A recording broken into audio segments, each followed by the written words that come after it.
Ciência e Esporte, por Bruno Bedo.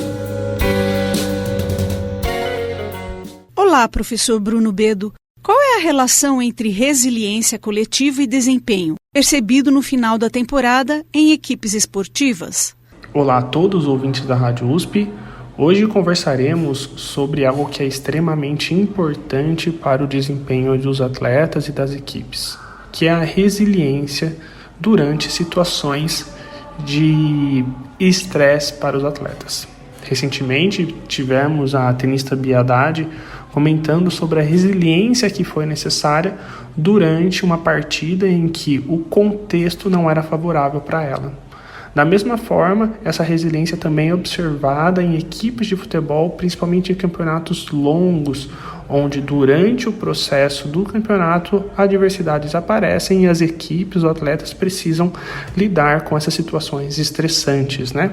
Então, é importante definir essas características de resiliência coletiva ou resiliência de equipe, né? De modo geral, ela é um processo psicossocial que protege um grupo, ou seja, os atletas, de potenciais efeitos negativos dos estressores que eles enfrentam coletivamente. A resiliência coletiva envolve processos nos quais os membros de equipe utilizam recursos individuais e coletivos para se adaptar positivamente diante dessas adversidades. E essa resiliência coletiva, no contexto esportivo, é composta por 4 principais componentes. O primeiro, estrutura do grupo.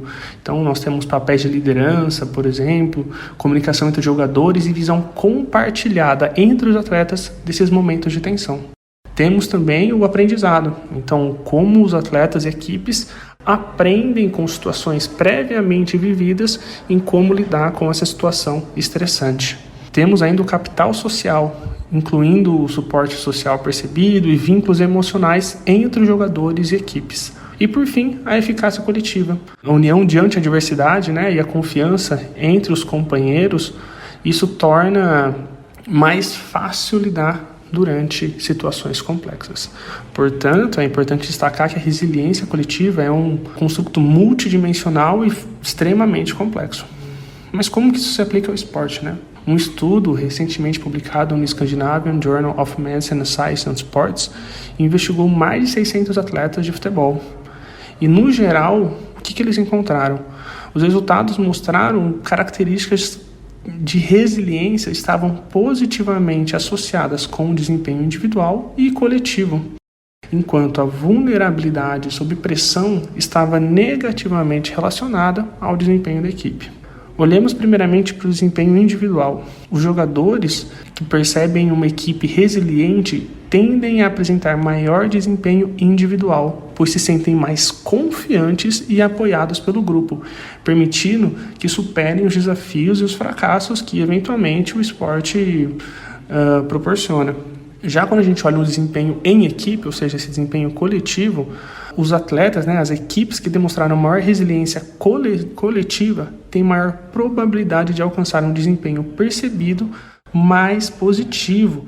Em sua opinião, qual é o impacto da vulnerabilidade sob pressão no desempenho percebido em equipes esportivas? Bem, situações de pressão são comuns e frequentes e fazem parte da prática esportiva, O importante não é que deixemos de ter pressão durante situações que o esporte nos proporciona, mas sim como que os atletas e as equipes lidam com essa situação de pressão.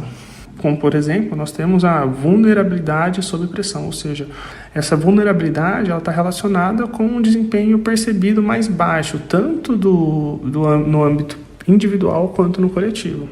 Ou seja, equipes que demonstram maior vulnerabilidade têm dificuldade de lidar com essas adversidades, resultando em um desempenho prejudicado. É fundamental que tentemos reduzir essa vulnerabilidade perante a pressão. Para isso, no contexto esportivo, é essencial desenvolver algumas estratégias que reduzam essa vulnerabilidade. Com isso, abordar tanto as características de resiliência quanto a vulnerabilidade, é possível melhorar o desempenho dos atletas. E para isso, é importante que usemos aqueles componentes, a estrutura de grupo, o aprendizado, o capital social e também a eficácia coletiva. Eu, Isabel Leão, conversei com o professor Bruno Bedo para a Rádio USP. Ciência e Esporte, por Bruno Bedo.